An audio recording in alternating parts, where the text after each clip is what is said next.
মাছগুলো একদম টাটকা রয়েছে, এগুলো 200 টাকা কেজি দরে বিক্রি হচ্ছে। এই পাশে তেলাপিয়া মাছ, এগুলো পানির মধ্যে রেখে জীবিত করা রাখছে। এগুলো আসলে যতক্ষণ জীবিত থাকবে ততক্ষণ এই মাছগুলোর দাম বেশি পাবে। সারিবদ্ধভাবে এই মাছগুলো সাজানো রয়েছে, অনেক সুন্দর, একদম খুবই সুন্দর।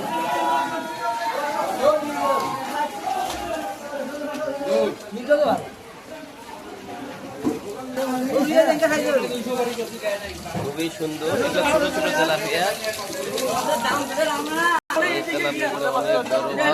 একদম দেশি ট্যাংরা মাছ। এই মাছগুলো খেতে খুব সুস্বাদু হবে। যারা নিতে চাবেন অবশ্যই পুরাতন বাজারে বাজারে আসবেন, এরকম দেশি মাছ পাওয়া যায় এবং খুব চমৎকার এই মাছগুলো। এগুলো 600 থেকে 700 টাকা কেজি। এপাশে বাটা মাছ, এগুলো আয়ের মাছ। এই আয়ের মাছগুলো খুবই খেতে সুস্বাদু, বিলের দেশি মাছ। সারিবদ্ধ হয়ে দোকানগুলো রয়েছে।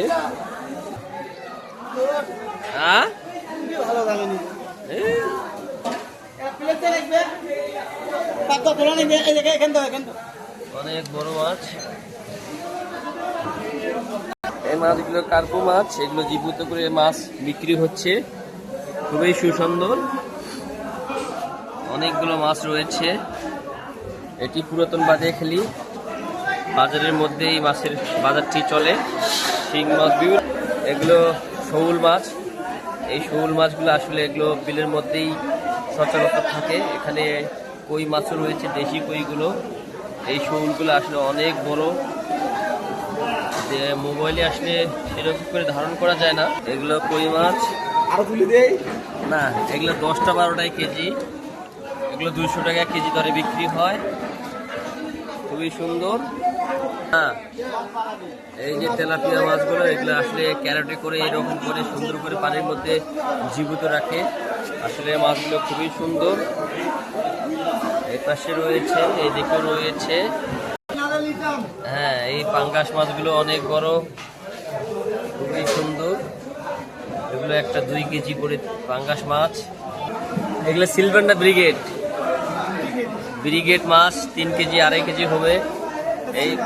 এই পাশে কার্প মাছটা প্রায় 4 কেজির মতো ওয়েট হবে। আসলে এগুলো জীবিত রাখার মানে কাস্টমাররা যেন বুঝতে পারে যে আসলে জীবিত মাছ রাখা হচ্ছে, এবং যাতে করে মাছটা খেতে খুব সুস্বাদু হয়, এই জন্য এগুলো জীবিত করে রাখা হয়েছে। এই পাশেও রয়েছে, খুবই সুন্দর এবং চমৎকার। এগুলো রুই মাছ। এই পাবদা মাছগুলো আসলে এগুলো ছোট মাছ, বেশি একটা বড় নয়, তাও 30-35 কেজি হবে। এই পাবদা মাছগুলো অনেক সুন্দর এবং তরতাজা রয়েছে। যারা তাজা মাছ খেতে চান তারা অবশ্যই পুরাতন বাদিয়াখালী মাছের বাজারে আসলে এরকম তাজা মাছ পাবেন।